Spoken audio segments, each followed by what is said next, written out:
নমস্কার, আমি সীমা, মালদা জেলার ছোট্ট একটি গ্রাম থেকে। আশা করি আপনারা সবাই ভালো আছেন। আমিও খুব ভালো আছি। নতুন আরেকটি ভিডিও নিয়ে চলে এসেছি। চলুন আপনাদের সঙ্গে আজকে শেয়ার করব আমার বাড়ি ঢোকার পথটা কোন দিক থেকে কেমনভাবে ঢুকতে হয়। আমাদের পাড়াটার নামই দক্ষিণ পাড়া, তাই দক্ষিণ দিক দিয়েই শুরু করলাম। দক্ষিণ দিক দিয়ে এইভাবে হেঁটে যাব একেবারে সোজা রাস্তা বরাবর।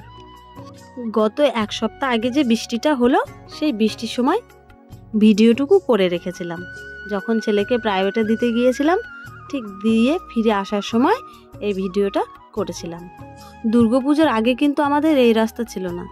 দুর্গাপুজোর 3-4 সপ্তাহ আগে এই রাস্তাটা তৈরি করেছে, কিন্তু এই রাস্তা আমার না ভালো লাগে না। আমার কেন, প্রত্যেকেই বলছে এই রাস্তা ভালো লাগে না। ওই আগেকার পিচ ঢালাই রাস্তাটাই ভালো ছিল। এটা হলো ঢালাই রাস্তা, এই ঢালাই রাস্তাটা খুব একটুও ভালো লাগে না। পিচ ঢালাই রাস্তাটাও না ভালো ছিল, একেবারে একটুও কিছু হয়নি। তার উপর দিয়েই আবার এই রাস্তাটা করে দিয়ে গেছে, কেন জানি না। আবার রাস্তাটা করেছে ঠিক আছে, তার উপরে এত অল্প পরিমাণে সিমেন্ট দিয়েছে যে আর কি বলবো। এই কদিনেই এই রাস্তার বালুগুলো উঠতে শুরু করে দিয়েছে। আরও বৃষ্টি পেয়েছে, আরও বালুগুলো দেখা যাচ্ছে। সব কিছুতেই ভেজাল। ঠিকাদার এত গাফিলতি করে কাজটা করে দিয়ে গেছে, এতে করে আমাদের সবার সমস্যা। যাই হোক, অনেক জ্ঞান দিয়ে ফেললাম, অনেক বড় বড় কথা বলে ফেললাম। দেখতেই পেলেন, ওই দিক থেকে এসে এই দিক দিয়ে ঢুকতে হবে আমাদের বাড়ি যাওয়ার পথ। এটা এই ডান সাইডের ঘরটা হলো আমার মেজো কাকা শ্বশুরের ঘর। আমার শ্বশুরেরা 3 ভাই, এই 3 ভাইয়ের মধ্যে এই বাড়িটা হলো মেজো কাকা শ্বশুরের। আর সামনেই দেখা যাচ্ছে যিনি, উনি হলো আমার ছোট কাকি শাশুড়ি, মানে আমার ছোট কাকা শ্বশুরের স্ত্রী। ওনার বাড়ি হলো আমাদের একেবারে উঠোন আর ওনার উঠোন একেবারে একসঙ্গে মেশানো।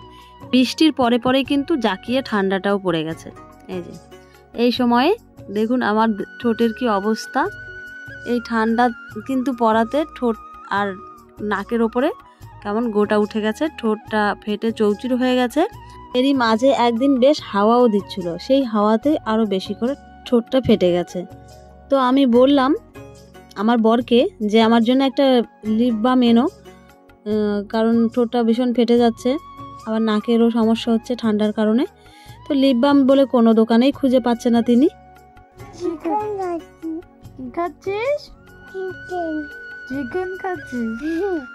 এই সময় আমার ছেলেটা খাচ্ছিল একটা আপেলটা খেতে খেতে ও এমন শেপ করে ফেলেছে, ও নিজেই বলছে আমি চিকেন খাচ্ছি। তাই আমি একবার জিজ্ঞাসা করে শুনে নিলাম আবার নতুন করে ওর কাছে, যে তুই কি খাচ্ছিস? ও বলছে আমি চিকেন খাচ্ছি। এই নদীটাতে গিয়েছিলাম সেদিন স্নান করতে, তো স্নান করতে গিয়েই একটু ভিডিওটা করে নিয়েছিলাম। শান্তভাবে ধীর গতিতে বয়ে চলেছে নিজের মতো করে।